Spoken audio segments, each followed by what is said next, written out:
only people that really understand square roots, radicals, and exponents are going to be able to solve this problem. All right, let's take a look at the question. We have the seventh root of x cubed divided by the fourth root of x cubed. And what we want to do here is write our final answer as a radical and without any negative exponents. All right, so one more time, we are dividing these two radical expressions. So in math, this symbol right there is not just a square root, it's called a radical. All right, so we have the seventh root of x cubed divided by the fourth root of x cubed. What is the answer? Well, let's walk through the complete solution right now. The first main concept to understand to solve this problem is that we don't have to work with these radical expressions. All right, so once again, this thing right here in math is called a radical, but what we can do is rewrite these radical expressions as a rational exponent. Okay, so what does that mean? Well, a rational number is a number where the numerator and the denominator is an integer. So what we can do here is write these as powers where the exponent part, this part of the power right here, is a rational number. So this would make this what we call a power written with rational exponents. Okay, so that's what we want to do here. We want to write the numerator and the denominator with rational exponents. So how is this done? Well, let's do a quick review here and look at a few examples. So the cube root of 8. All right, so again, we're talking about a radical expression here. We can write this as 8 to the 1/3 power. Okay, so really this is how it works. Whatever the root is, that's going to be the denominator of your rational exponent, and 1 is always going to be the numerator. So if we want to write the cube root of 8 as a rational exponent or a power with a rational exponent, it's 8 to the 1/3 power. All right, so let's take a look at a few other examples here. How about the square root of 4? Now you can see here I have the square root of 4 written as 4 to the 1/2 power. Now when you have a square root, technically there's a little 2 right here, but we never write it. But if there is a 2, you can see that it will be the denominator. All right, so there is a 2, we just don't write it. So the square root of 4 is equal to 4 to the 1/2 power.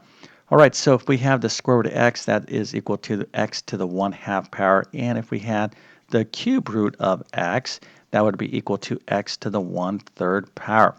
All right, so if you understand that, then you can see here how we can rewrite these radical expressions in terms of a rational exponent.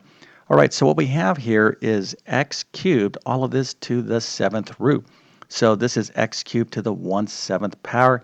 And then down here in the denominator, we have x cubed to the 4th root, or x cubed to the 1/4 power. Now, the next thing that we want to do is clean up this expression further. So you can see here we have x cubed to the 1/7 power. So we have an outside exponent and an inside exponent. Same thing down here in the denominator. We have an inside exponent and an outside exponent.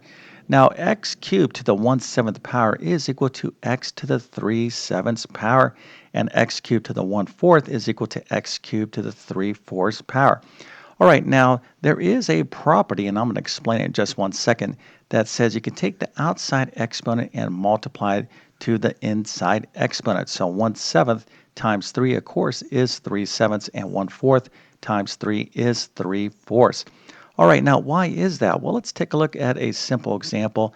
I'll give you the formal algebra rule right here. It's a to the m to the n is equal to a to the m times n.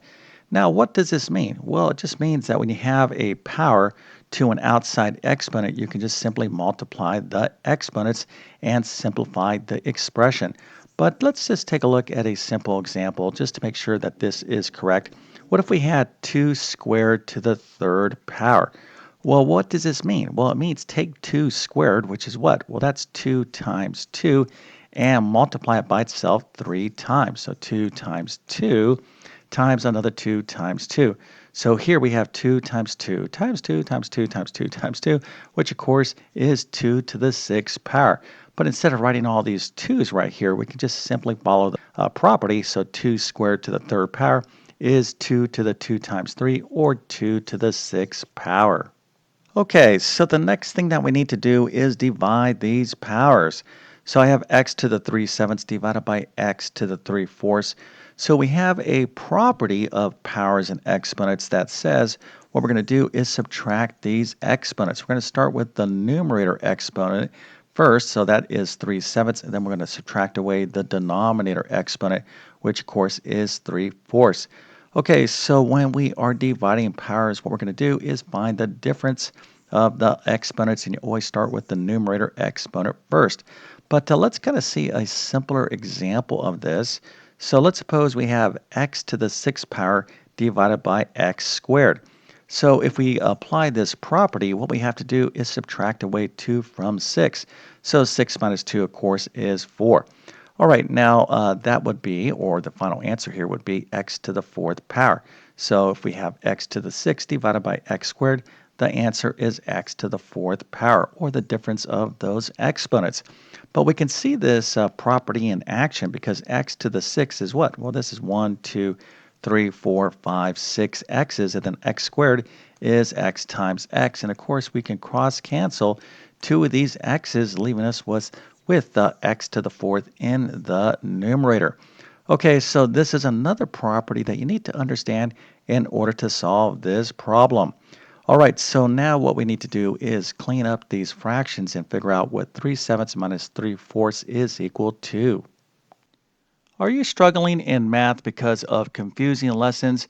Maybe the teacher's not showing you all the steps you need, or things are happening too fast. Well, there is a better way.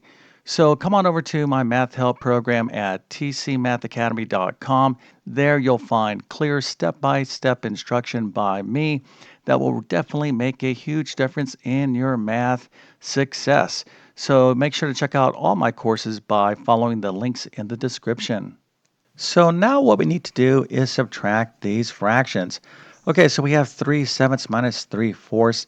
Now, although we are doing an algebra problem, if we don't know how to do basic math or arithmetic, you're going to have a tough time in algebra. All right, so to add and subtract fractions, you need to have the lowest common denominator. In this case, it is 28. All right, so we can rewrite 3/7 and 3/4 this way such that their denominators are 28. Okay, so 3/7 is equivalent to 12 over 28. What we do to change this fraction such that it has the denominator of 28 is multiply the denominator and numerator by 4.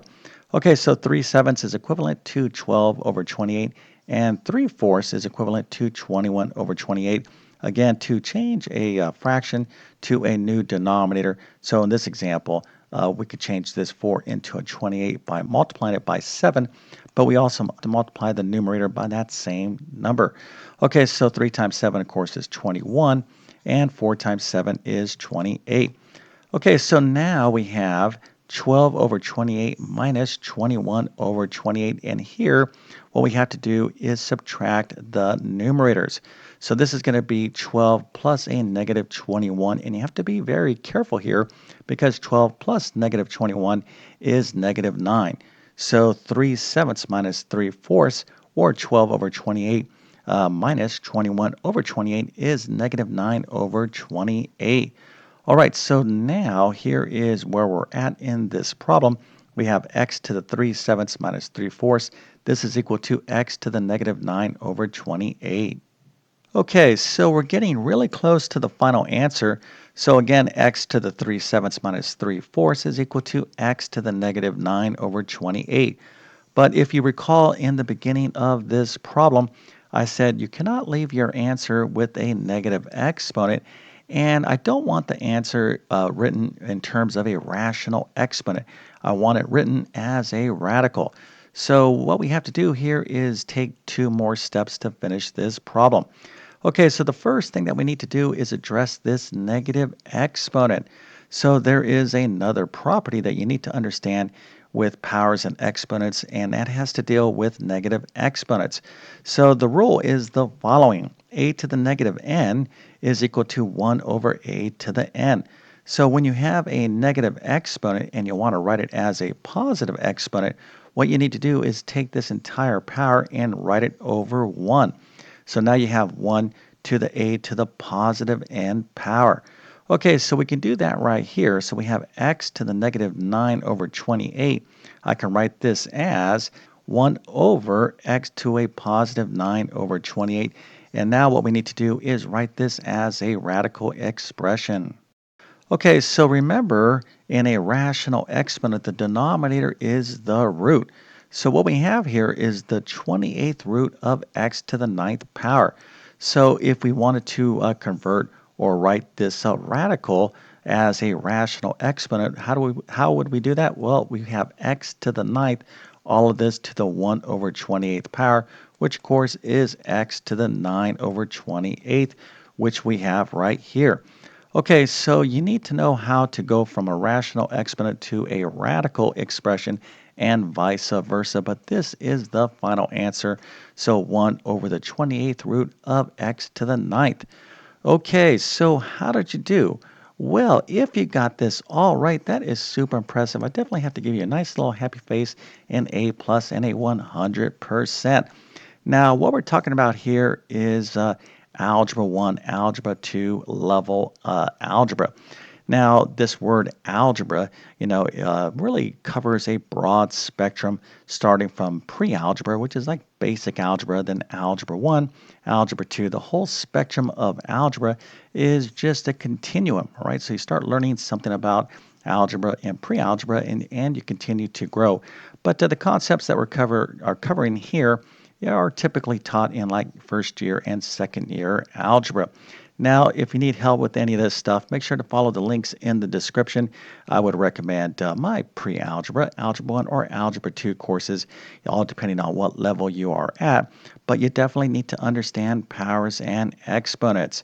Okay, so with all that being said, I definitely wish you all the best in your math adventures. Thank you for your time and have a great day.